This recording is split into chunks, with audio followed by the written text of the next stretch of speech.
जम्मू कश्मीर में कुछ ऐसी सनतें हैं जो अपने आखिरी पायदान पे पहुंच चुकी है। उनमें से एक सनत जिसको हम नमदा के नाम से जानते हैं, वो भी अपनी आखिरी पायदान पे लगभग पहुंच चुकी है।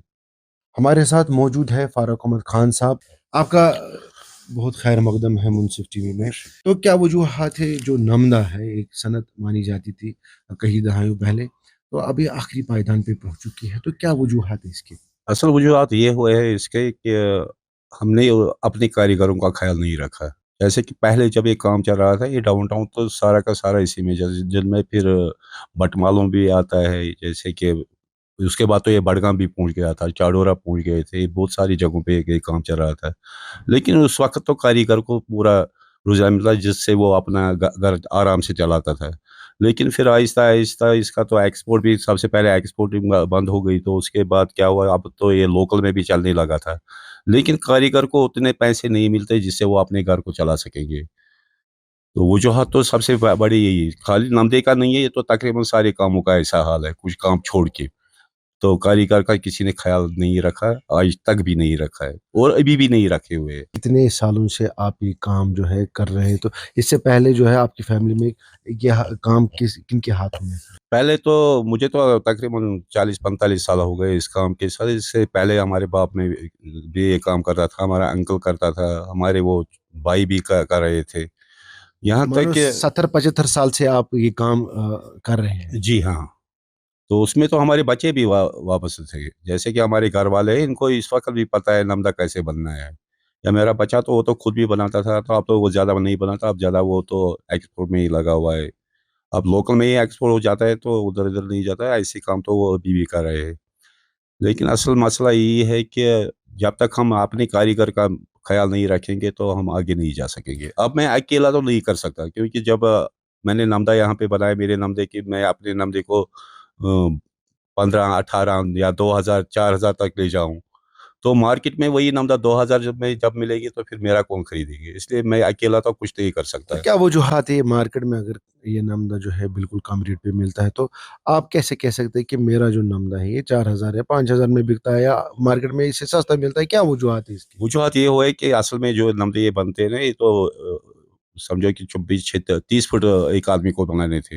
अब तो 30 के बजाय उससे तो 60 फुट बनवाते हैं, तो उस लिहाज से भी सस्ता होता है। दूसरा, उसको तो जैसे कि उसका उसके तकरीबन 800-900 रुपये दिन का होना चाहिए था, उसको 300-400 रुपये देते हैं। ऐसे में उनका सस्ता होता है कारीगर का। समझो कि गुनाह ही है, हम उन्हीं के वो खून खाते हैं। जब तक उनके हम पैसे पूरा नहीं देंगे तब तक नहीं। अब अगर मैं कारीगर को ज़्यादा दे दूँ तो ये सीधे में मेरा चीज़ तो महंगा ही हो जाएंगे। तो इसलिए तो मैं भी नहीं दे सकता। अगर इसमें को गवर्नमेंट भी कुछ अच्छा सा कदम उठाए कि इन कारीगरों के लिए कोई रेट बना के रखेंगे कि इनको दिन का कितना मिलना चाहिए, और नमदे का रेट भी वही बनाएंगे, तो उससे तो ये भी बच जाएंगे और काम भी आगे क्या चल हम कह सकता है। सकते हैं कि एक सनत को बचाने के लिए कारीगर को बचाना जरूरी है? जब तक कारीगर नहीं रहेंगे तो कोई सनत रहना ही नहीं है। तो किसकी रिस्पॉन्सिबिलिटी आपको लगता है गवर्नमेंट इसमें अहम रोल अपना अदा कर सकती है कि पहले कारीगर को बचाया जाए, फिर ये सनत जो है खुद ब खुद बच जाएगी? इसमें वे तो हम भी करेंगे, जैसे कि मैं नमला पे को खुद बनवाता हूँ, मेरे भी कारीगर है, मैं भी कुछ कर सकता हूँ। अब हम एक साथ तो नहीं मिल सकते, क्योंकि अगर 10 12 15 कारखाने हैं, मैं 12 कारखानेदारों को तो इसके लिए तैयार नहीं कर सकता कि हम कारीगर को 800 रुपये 900 रुपये दिन का देंगे, क्योंकि ये तो बहुत हार्ड हार्ड वर्क है। इसमें तो ज़्यादा से ज़्यादा वो 20 दिन काम कर सकेंगे, 30 दिन तो 24 दिन, 24 दिन वो तो है ही नहीं इस काम में। इसमें ज़्यादा से ज़्यादा हफ्ते में 4 दिन आते हैं। 4 दिन के बाद तो पूरा ताकत नहीं रहता है, कि क्योंकि सुबह से शाम तक खड़ा रहना है, जब तक और दूसरा ये पानी के साथ ये काम है। तो अगर गवर्नमेंट कोई तरीका निकाल के हमें एक साथ किसी जगह जमा करके इस कारीगर का कुछ सोचेंगे, इनको पूरा मुआवजा देने की कोशिश करेंगे, तो फिर तो ये काम वापस आ सकता है, वरना नहीं आएंगे, चाहे कितना भी हम जोर लगाए। मुल्क के साथ साथ बैरूनी मुल्क भी इसका इस्तेमाल करते थे, तो क्या वजूहत है कि ये एक्सपोर्ट होना बिल्कुल कम हो गया? असल में एक्सपोर्ट ये हो गया, जैसे कि वो नायलॉन के कुछ फारिश निकला है, वो भी एक मसला बन गया है इसका। दूसरा मसला ये हो गया, जैसे कि पहले नमदा बनता था वो तो अब बनता ही नहीं है। तो तीसरा मसला ये भी बन गया कि जो हमारा यहाँ का चीज़ था उसमें टैक्स ज़्यादा लग गया, जिसकी वजह से एक्सपोर्ट तो बंद हो गया है। तो अब तो ये लोकल में भी चलता था। अब पहले तो समझो कि यहाँ हज़ारों में नमदे के काम करते थे, तो इस वक़्त तो हज़ारों नहीं कर सके, कम से कम कुछ हज़ार तो कर सकते हैं। पहले डाउनटाउन पूरा था, अब तो पूरा नहीं करेंगे, थोड़ा-सा अगर करेंगे तो ये काम तो आगे चल सकेंगे। लेकिन ये तभी चलेंगे जब हम कारीगर का ख़्याल रखेंगे। मेरा तो ये एक मुतालबा है कि कारीगर को मत मारो, कारीगर मर गया तो सारा काम खत्म। गवर्नमेंट को ऐसी एग्जीबिशन लगानी चाहिए कि जिसमें बैरूनी मुल्क जैसे जो सैलानी आते हैं या कुछ ऐसे लोग आते हैं, वो भी इसकी तरफ उनका भी रुझान बढ़े इनकी तरफ। वैसे तो गवर्नमेंट तो एग्जेप्शन नहीं लगाते, लेकिन बदकिस्मती ये है कि नमदे का उसमें ज़्यादातर नहीं आता, क्योंकि नमदे तो अब कुछ ही आदमी कर रहे हैं। ह वहाँ तो जब वो एप्लीकेशन उनके पास आप पहुँचते हैं, उसमें ज़्यादातर शाल के होते हैं या क्रवल के होते हैं या पेपर माशी के होते हैं। जब वो वहाँ से चीज़ें निकालते हैं, तो जो नमदे वाले 2-3 एप्लीकेशन करते हैं, उनकी तो पता नहीं, वो डब्बे में ही गुम हो जाती है, उनका तो निकलता नहीं है।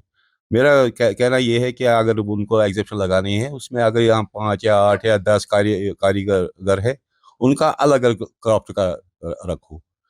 जैसे कि अगर 10 क्राफ्ट यहाँ पे 10 डब्बे बनाओ, 10 डब्बे में चीज़ें डालो, अपना-अपना हर एक में से एक-एक निकालो। अब शाल का तो ज़्यादा चलता है, शाल वाले को 2 उठाओ, 3 उठाओ, लेकिन कम से कम नमदे नमदे वाले वाले का का भी भी एक होना एक चाहिए। होना चाहिए, ताकि ये भी मार्केट में जाएँगे, ये भी एग्जेप्शन में जाएँगे। तो उससे भी इसमें बहुत सारा मदद मिल सकता है मार्केट में। ऐसी कदीम सनत है जो कई दहाइयों से, कई सालों से या कई ज़माने कदीम से चलती आ रही है कश्मीर में। तो इसको बचाने के लिए कभी गवर्नमेंट से आपकी बात हुई है, कैसे इसको रिवाइव करे या कैसे उसको बचाया जाए? नहीं, ऐसे तो नहीं हुआ अभी तक, क्योंकि जब जब हम हमें अपने ही कुछ सुनने के लिए तैयार नहीं है, तो फिर तो दिल ही दुखता है। फिर किसी के से बात करने का ये कोई आपकी फ़ायदा ही नहीं ज़िम्मेवारी रहता है। बनती है क्योंकि मेरे ख़्याल से अब कश्मीर में 2-3 ऐसे ही बचे हैं जो ये काम जानते हैं, जो ये काम थोड़ा-थोड़ा करते हैं अभी, जिनके बिना पे ये सनत जो है अभी अभी भी टिकी हुई है। तो कुछ आपकी भी ज़िम्मेवारी बनती है कि इस काम को कैसे रिवाइव किया जाए या कैसे इसको आगे बढ़ाया जाए?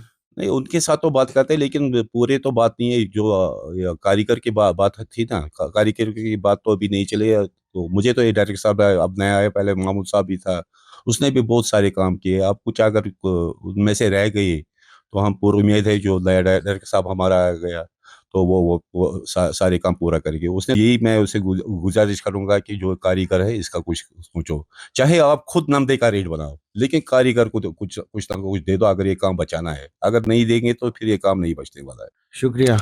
बिलाखिर फारूक साहब से हमने बात की तो इनका यही कहना है कि गवर्नमेंट इसमें अहम अपना रोल अदा कर सकती है कि अगर इस सनत को बचाना है तो सबसे पहले कारीगर को बचाना होगा।